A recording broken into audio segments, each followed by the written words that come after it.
Hello friends, मु Sushil Kumar motivational speaker life coach.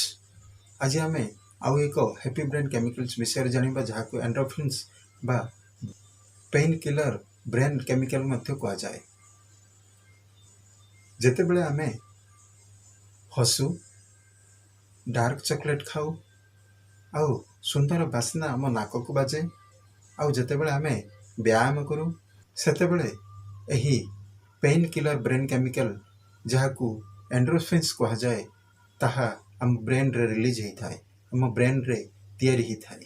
यही chemical mental tension और स्ट्रेस को कमाई थाए और ब्रेन एक्टिव रखी थाए। एणु आमे नियमित व्यायाम करिबा, यथा संभव हसिबा, ताहले एही ब्रेन केमिकल एंडोर्फिन आम ब्रेन रे तैयारी हो परिबो आ आमे सुस्थ रही परिबा। नेक्स्ट वीडियो रे आउ एक हैप्पी ब्रेन केमिकल विषय जानिबा। सेति पई मो चैनल को लाइक करंतु, शेयर करंतु, सब्सक्राइब करंतु आउ बेल आइकन को हिट करंतु। धन्यवाद।